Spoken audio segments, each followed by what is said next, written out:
Hello everyone, welcome back to the channel. कसे आहात तुम्ही सगळे? आय होप तुम्ही सगळे खूप मस्त आणि मजेत असाल. आणि आजचा व्लॉग नसणार आहे, आत्तापर्यंत तुम्हाला समजलं असेलच थंबनेल आणि टायटल बघून.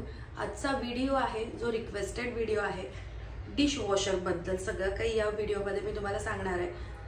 सो तुम्ही जर डिशवॉशर घ्यायचा विचार करत असाल, डिशवॉशर तुम्हाला घ्यायची इच्छा आहे पण समजत नाहीये एक्झॅक्टली काय करावं, कसं असतं, काय असतं, उपयोग होतो का, फायदे काय, तोटे काय, सगळं काही मी तुम्हाला या व्हिडिओमध्ये आजच्या सांगणार आहे. डिशवॉशर कसं काम करतं हे मी दाखवण्याचा प्रयत्न करणार आहे. कारण पर्सनली मी स्वतः जेव्हा डिशवॉशर घेतलं त्यावेळेला मी ऑलमोस्ट 6 ते 7 महिने रिसर्च करत होते, मी व्हिडिओज बघत होते. ज्या लोकांकडे डिशवॉशर आहे त्यांच्याशी पण मी बोलले आणि फायनली मी डिशवॉशर घेण्याचं ठरवलं. डिशवॉशर मी ऑगस्टपासून यूज करते आणि आता जानेवारी आहे, तर तुम्ही अंदाज लावू शकता की आत्तापर्यंत मला एक चांगला अनुभव आलेला आहे डिशवॉशरचा. जे पण काही फायदे आहेत, तोटे आहेत, ते सगळे मला समजलेले आहेत. तर हे सगळं मी आज तुमच्यासोबत या व्हिडिओमध्ये शेअर आपण घेतो. तर सगळ्यात मोठा प्रश्न आपल्याला असतो की कोणती वस्तू ती घ्यायची. डिशवॉशरच्या बाबतीमध्ये कोणतं डिशवॉशर घ्यायचं, कोणतं बेस्ट आहे, किती पैसे त्यामध्ये इन्व्हेस्ट केले पाहिजेत, हा सगळ्यात पहिला प्रश्न असतो आणि मग बाकीच्या सगळ्या गोष्टी येतात. तर मी तुम्हाला याच्यावर सांगेन की जेव्हा पण तुम्ही डिशवॉशर किंवा कोणतीही वस्तू नवीन घ्याल इलेक्ट्रॉनिक्समध्ये, तर तुम्ही स्टार्टिंग प्राइस जी आहे त्या रेंजमध्ये बघा. म्हणजे समजा डिशवॉशर जे आहेत ते अराउंड 27-28 हजार पासून सुरू होतात, ते 1,00,000, 1,50,000, 2,00,000 पर्यंत मिळतात. तर पहिल्याच वेळेला आपल्याला जाऊन 60-70-80 हजार रुपये इन्व्हेस्ट करायची गरज नाहीये. जसं की मी फेबरचं डिशवॉशर घेतलेलं आहे. 12 प्लेट्सचं माझं डिशवॉशर आहे आणि ज्याची कॉस्ट होती ती मला विथ डिलिव्हरी 30,700 30,700 रुपये पडलेली आहे. त्यामध्ये इन्स्टॉलेशन वगैरे सगळं त्यामध्येच होतं. 30,700 मध्ये डेमो वगैरे सगळं त्यातच होतं. आता स्टार्टिंग अमाऊंट जी आहे तीच सुरुवात करण्याचं कारण काय, तर आपल्याला माहिती नसतं की याचा आपल्याला उपयोग होणार आहे की नाही होणार आहे. जर आपल्याला उपयोग नाहीच झाला तर आपण 60-70 हजार रुपये त्यामध्ये इन्व्हेस्ट करून काहीच उपयोग नसतो. पण जर उपयोग झाला तर हे 30,700 रुपयाचं डिशवॉशर मी पुढचे 5 ते 6 वर्ष यूज करू शकते. माझे 30,700 रुपये त्यातून फिटू शकतात आणि त्यानंतर मी मोठ्या चांगल्या एखाद्या 70-80 हजारच्या डिशवॉशरवर शिफ्ट होऊ शकते.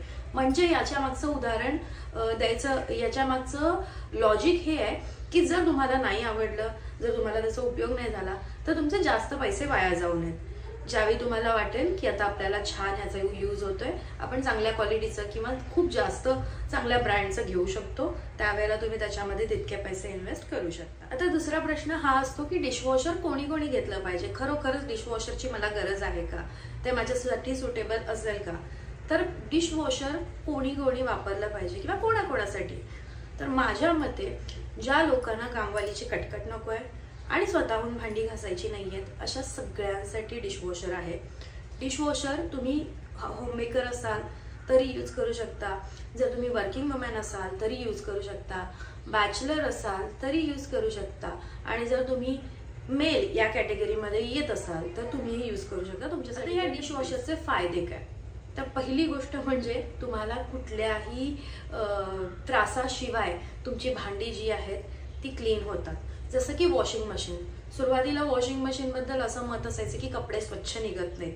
जेव्हा मी लहान होते तेव्हा असंच असायचं की यामध्ये कपडे स्वच्छ निघत नाहीत, म्हणून कपडे हाताने घासले जायचे आणि सुकवायला त्यामध्ये टाकले जायचे. पण नंतर नंतर त्याची जी किंमत आहे, त्याचं जे महत्व आहे ते समजत गेलं.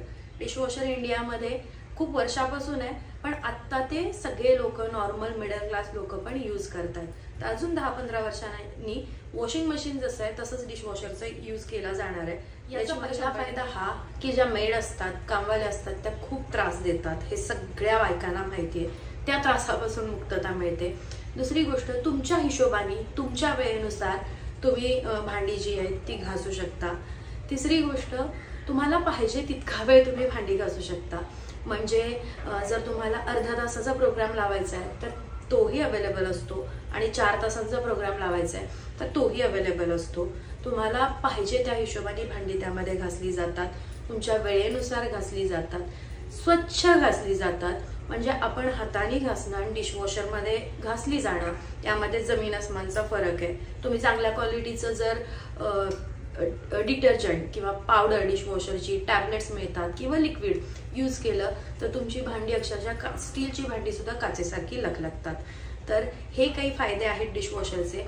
याच्यासोबतच आणखी एक फायदा हा आहे की रात्रीच्या वेळेला तुम्ही लोड करून लावून दिलं तर सकाळी तुम्हाला स्वच्छ भांडी मिळणार आहेत.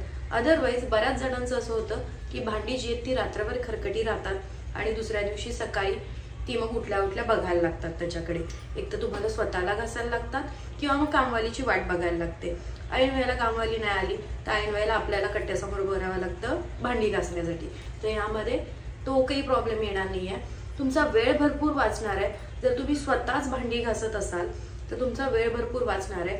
आणखी एक गोष्ट, जर तुमच्याकडे मेड असेल तर ती आली आणि तुमचा जर वेळ जो आहे तो क्लॅश होत असेल, म्हणजे तुम्हाला कुठे बाहेर जायचं असेल आणि तुम्ही तिच्यावर घर सोडून जाऊ शकत नसाल तर अशा वेळेला तुमचा टाइम जातो, तुम्हाला घरी थांबावं लागतं.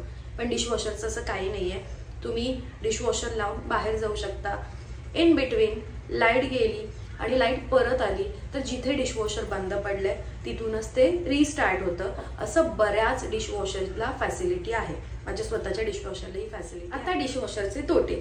ज्या गोष्टीचे किंवा ज्या वस्तूचे फायदे आहेत त्या वस्तूचे तोटे पण असणारच आहेत, नो डाऊट. पहिला तोटा हा आहे की तुम्हाला खरकट सगळं काढून ठेवावं लागतं. काही बायका असतात की ज्या मेडला पण किंवा कामवालीला पण पूर्ण सगळं जे खरकट आहे ते सगळं साफ करून मगच घासायला टाकतात. पण काही अशा असतात की जसंच्या तसं टाकतात. सो पहिल्या कॅटेगरीतल्या ज्या आहेत त्यांच्यासाठी डिशवॉशर बेस्ट आहे, कारण त्यांना काहीच नाही वाटणार. सेकंड कॅटेगरीमध्ये माझ्यासारख्या काही येतात. मी रोजच असं करायची नाही, कधी कधी मी असंच टाकायची, बऱ्याचदा खरकट काढून ठेवायची. पण डिशवॉशरला रोजच्या रोज खरकट काढावं लागतं आणि मगच डिशवॉशरला ठेवावं लागतं. आता असा समज आहे, गैरसमज आहे की डिशवॉशरमध्ये भांडी घासून ठेवावी लागतात. तर नाही, घासून वगैरे ठेवायची गरज नाहीये. मी तुम्हाला दाखवते. फक्त खरकट जे असतं, भात असेल, तुमचे कढीपत्ता असेल, जे आपण लवंगा वगैरे साईडला काढतो, ते सगळं साईडला काढून तुम्हाला त्यामध्ये टाकावं लागतं. कारण ते मशीन आहे, ते माणूस नाही आहे. माणसाने धुणं आणि मशीनने धुणं याचे दोन्हीचे प्रोज अँड कॉन्स असणार आहेत. दुसरी गोष्ट ही आहे की सगळीच भांडी यामध्ये चालत नाहीत. काही माझी भांडी जी आहेत मी तुम्हाला दाखवते. कॉपर बॉटम ही अशा पद्धतीची जी भांडी आहेत तर याचं जे कॉपर बॉटम असं आपण म्हणतो, तर हे जे गेलंय हे डिशवॉशरनी गेलेलं आहे. सुरुवातीला हे छान चाललं एकदम, पण एक 3 ते 4 यूजमध्ये त्याचं कोटिंग जे आहे ते जायला लागलं. प्लास्टिकची भांडी चालत नाही. प्लास्टिकची भांडी चालतात पण त्याच्यावरती लिहिलेलं गरजेचं आहे की डिशवॉशर सेफ, ते चालतं. काचेची भांडी जी आहेत ती चालतात, पण काच सुद्धा चांगली मोठी पाहिजे. अशी साधी काच असेल तर ते नाही चालत. मिक्सरचं जे भांडं आहे त्याचा हँडल जो आहे तो प्लास्टिकचा असतो, त्यामुळे तेही नाही चालत. जर तुम्हाला या गोष्टी मान्य असतील तर तुम्ही डिशवॉशर घेऊ शकता. दुसरी गोष्ट ही आहे की जर तुम्हाला डिशवॉशर घ्यायचा आहे पण तुम्हाला असं वाटतं की मला हाताने घासल्यासारखी भांडी पाहिजेत, तर ते पॉसिबल नाहीये. जसं की मी तुम्हाला सांगितलं, हाताने घासणं चे स्वतःचे प्रोज अँड कॉन्स आहेत आणि डिशवॉशरमध्ये धुतलं जाणं याचे स्वतःचे प्रोज अँड कॉन्स आहेत. तुम्ही डिशवॉशरकडून हाताने घासल्याचं हे डिमांड करू शकत नाही किंवा हाताने जेव्हा घासतो तेव्हा डिशवॉशरमध्ये जशी निघतील त्याची डिमांड करू शकत नाही. सध्या तरी मला स्वतःला इतकेच जे काही तोटे आहेत किंवा ड्रॉबॅक्स म्हणून, तोटा असं नाही, ड्रॉबॅक्स आहेत असं मला वाटतं. त्यामध्ये मी आणखी एक गोष्ट ऍड करेन, ते म्हणजे जर तुमच्याकडे पाण्याचा फोर्स जास्त नसेल, पाणी तुमच्याकडे अगदी कमी प्रमाणात येत असेल तर तुमच्यासाठी डिशवॉशर घेणं अतिशय चुकीचं ठरणार आहे. कारण डिशवॉशरला तेवढ्या फोर्सफुली पाणी यावं तो म्हणजे आमचं लाईट बिल भरपूर येणार असं आहे का? तर नाही. प्रत्येक वॉशला म्हणजे प्रत्येक वेळेला जेव्हा तुम्ही डिशवॉशर लावाल त्यावेळी 1 युनिट जी तुमची लाईट आहे ती जळते. आता 1 युनिटचा जो काही रेट आहे ते तुमचा म्हणजे प्रत्येकाचा वेगळा आहे. MSEBीचा वेगळा आहे, अडाणीचा वेगळा आहे. सो ते तुम्ही चेक करून ठरवू शकता की जर तुम्ही दिवसाला एक म्हणजे 30 दिवस किंवा 31 दिवस, महिन्यामध्ये 31 ते 31 वेळा जर डिशवॉशर लावलं तर तुमचे किती युनिट्स वाढणार आहेत आणि किती तुम्ही त्याच्यासाठी पे करणार आहे. अप्रॉक्स कामवालीला पण जेवढे देतो त्याच्यापेक्षा थोडेसे कमीच तुम्हाला बिलामध्ये. माझ्या हिशोबाने मला असं वाटतं की मी सगळी जी माहिती आहे ती तुम्हाला दिली आहे, ज्याची मी इन्क्वायरी केली होती आणि मी तुम्हाला म्हणजे मी जेवढं शिकली आहे माझ्या डिशवॉशरच्या या जर्नीमधून. ऑगस्ट टू जॅन आता वेब सुरू झालाय. सो गाईज, डिशवॉशरचा डेमो जो आहे तो मी तुम्हाला पुढच्या ब्लॉगमध्ये किंवा त्यानंतरच्या 1-2-3 व्हिडिओजमध्ये देईन. आणि तुम्हाला जो डेमो आहे तो व्लॉगमध्ये हवा आहे की वेगळा असा व्हिडिओ हवा आहे हे मला कमेंट बॉक्समध्ये नक्की सांगा. आय होप हा व्हिडिओ जो आहे तो तुमच्यासाठी युजफुल ठरला असेल आणि ज्यांना कोणाला डिशवॉशर घ्यायचं आहे त्यांच्यासाठी हा उपयोगी ठरेल व्हिडिओ.